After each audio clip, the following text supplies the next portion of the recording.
Adom Badwam TV Badwam so yada sister Sunday be guy yada na se ne ahosepe ne so ode abreye de edu so no komo bi ho wo se die ne nyina eboa ye ma me fa konya iso na me sanda mo asibiem odo nwanwa amoda na di kire me nura no mani aso anopai mpo me sori ye nyina muguso e wo hye nyame hire obi a baako odo no ye too much nyame hire mo pa mani somo pa me na wase afache me hunku a meba beda wase ti me fa kunya isina maka wa hanso na mishira mu nyina na Dr. Prince Nelson Mototi ya woye CEO da Piwak Natural Health and nano penso ye nya no e wa ha se hu na check akra de ne nso erade na bai de na so tum so o hye kire ho ekeka nubranom ne ade na bomu na ode aboy apomuden do ga no pe mu ache na bibia boko de de nyame ase adwuma mu nso egoso bo Ghana de nyame ase pa ye to nka na ache kakra na edro ne kosai o nyango panda o ma yasom yaman sa yamanfo ji enu panda to Piwak 3p garlic mixture sa perfect ade achi bia ye nyanipa foforo wadaro ma yentie nupa what 3p garlic mixture ne ye we ni peduo yo ano pemechi a na machia afefo hwe nyina ni Ghana fo nyina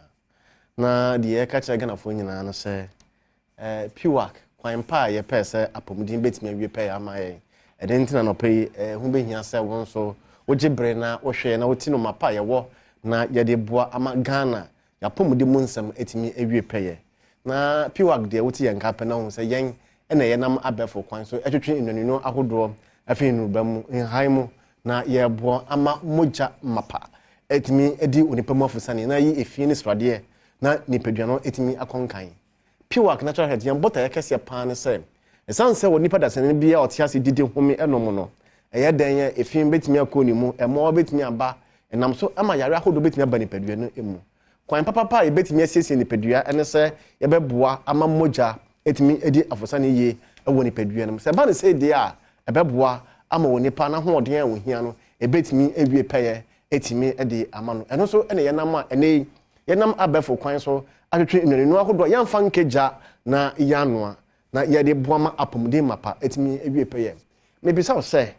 wonim se emoja edi enipa mafosane no eya de bia ehuhia ye kese pa se moja enko ma na nipadua no na twa se bibia enko yie esanse akoma na ede nipadua no mu no ono na eboa ema moja cheche no ewie peye nti se moja enko a na twa se akoma so dwuma ye no timato na sinto ya den etimi aba ho Piwak se so nipa watade ye hye wo no ye fia yesi eden a wodamu no se mu ye fia ya pra ye ntu mfidan no mu sana nipadua no so ete ese se yesi nipadua no ye boa ma moja mapa etimi edi afusane ye ewo nipadua no mu eno so ne nam na team of doctors academics researchers impedifo kukudam aka ehu abom na ebibidokroji akum ha yamfa nkeja na yanwa eboa makoma na etwa se edi moja ama nipadua no eboa ma na ho de no etimi wie peye edi se do peye ede som Ghana fo nyina enti mesre se anopai wo hweyen na ebia wo obi a wotate eyaw ewo woni padua no as a result of inflammation na Piwak catch of say 3p garlic mixture esanse alice efi garlic no eba eboa koma no moja etimi edi afusane ye no ye wo anti-inflammatory properties a ewo eye nnanino ahodo no bi mu ni nyina na yaka abomu a ene ye de eboa osai se wo ti yaw ewo nipadua mu pa dia ende nya 3p garlic mixture ebia nam so eyaw no ti wo achi ebia eko osisi sometimes sciatic nerve no kura no edu be bia ya wote yaw pa efiri osisi eko nan to no all because of say emoja no entimi eni afusana say nerves no bi hu eden ehu timi eka anopai yesro say wote sa yaw yi bi pa woni paduam na enam so ama enahoro etacho wontimi enna de a ene Piwak anopai de catch won nyina no say nya 3p garlic mixture 3p garlic mixture na wonsana edu ba bia esanse moja ntimi nya afusana ne moye dududu na ye wotriti wona yase woka wom kakra edu ba bia wona yese wode pempem ho ankra mpo ansana wotimi anante mpabo atimi hyew etimi fi wona ankra wonim sister dukutimi frito untimi nkra ehunu Piwak se nya 3p garlic mixture na bibi twa wa obehu se o we de bibi atwa me moja bi agyan enwuno me na ade ba ko asese wo hye no nso ehu no se wonum aduro a na wonum aduro se de aduro no betimi aboa o na asa wo yare na boa with extra benefit. The extra benefit ever 3p garlic mixture mo no say ebira wonum aduro na eboa eye omoja boso yare no eboa osichi yare no na edu no so esa strengthen immune system eboa ema obire eboa wasa wo kidney ne liver no enya hode mapa etimi ye won dwuma eye we na me ka kyew say Ghana ni wo yi bibi papa wo di bibi papa eko onipadua mu dia na esese odwen ho na wo hwe ne yem me ma bibi alternative bibi natural bibi herbal ebetimi aboa na wapomudin etimi ewie peye de ahotoso ni ene daso mapa ewom eno ani 3p garlic mixture Ghana ni babi bidro a ene yamfa nkeja eboa ama wapomudin etimi ewie peye etimi edi ama se wo ho na woti dwawa na wani so ebrio edu ba bia se obiu ewo woti ko ewo woti fa etan pai wo pa na sro se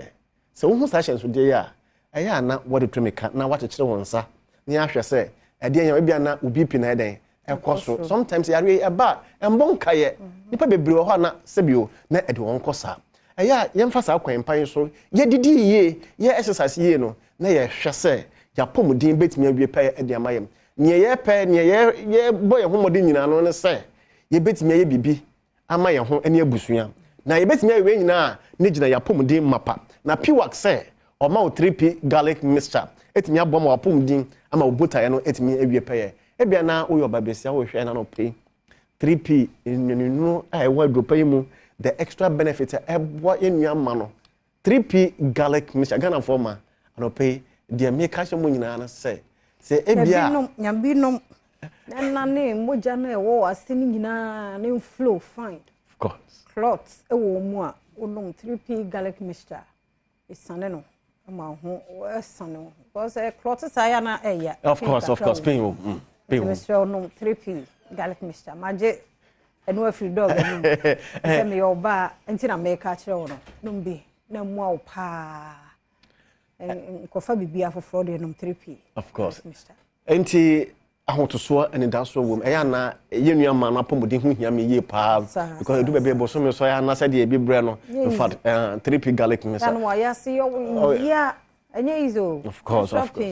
eya pa nom 3p garlic mixture sapi na otini nyina ebeko of course enye so hie nko ade nom 3p garlic mixture na wa be hu difference next time oba friend nekashe of course said you can last Wednesday no me try nyame adom yampa nyentro today I try why so yentio all right ebia na obi ehweye wo taxi driver wo ye djumaden papa kuani wo sokotokro mu na wo do edu bebe kura wo sokotokro mu kura de adokra ye dende mawo because wonsa omoa entimi emmoa ye ma obi bia betimi aboa wo nerves no e betimi aboa wo arteries ne veins na ma moja ne nwani no mframa mapa betimi akọ eno ni 3p garlic mixture de make nyina no say the anatomy of the human body no wo hwe say de tie na eye atese drobin ahodo enti eye me ne wo minu nyina ya sede ye say ye nya bibia betimi aboa ma moja eden etimi adiafo say enipa bia wo concern ne say moja betimi adiafo say ne yi ma e wo nipadua mu a eye den say yare ketenkete bi mpo e betimi hawo wotimi home but wa koma da wo mu no ono onhome da support wa koma no na entimi nya na dwuma ye eno any 3p e bi obi hwe ye anopay say e bi opay 3p garlic mixture edo e na wo koto a box no hwe ho ye 3p no e ye re ya yem box no kama garlic mixture no aha rough e na ye logo no aha e hye ha e na ye de fu a bi hye silver bi e de afa ho ya na wa hye no so ye papa na obi amfa bibi boni anhye e bi na wo tamale wo hwe ye ofa kojo heba e wo tamale taxi rank opposite pair ye kan somo vision cha wana say electromat ho obi 3p wo ho e bi na wo wa e mumu na we enterprise opposite wa cathedral e so obi 3p garlic mixture o kuma say and ye na dani heba colinac na criskey and so many no pay bi ho na etimi aboa wo ye papa e bi na wo kofodua na wo hwe yem e Benor pharmacy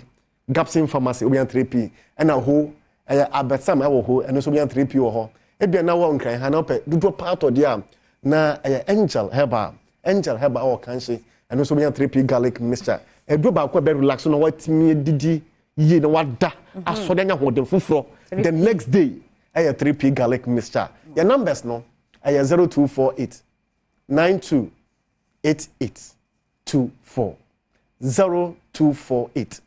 928824 and now say 020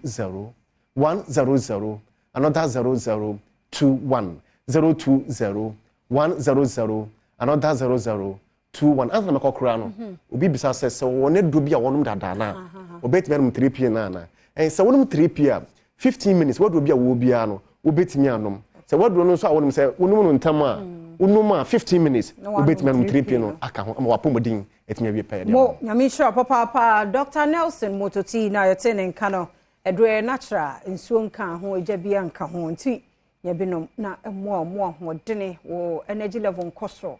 na fa ye adwuma wo ye bia na no pay ma menchia ono abo Cynthia Mamle Morrison ukọ eye Agona Wester mrahye bedwani ya wo ho no obapa anope mbom chia wo eda sepa so ajebre na o sha Adom TV ya chia wo anope ye da se papa na Franco Trading Enterprise egusuwa tontoni amapano ewa adwama so trumika nebowura Franco Trading Enterprise na kope Nokia, Samsung, iPhone, Smart TV, tabletop fridges,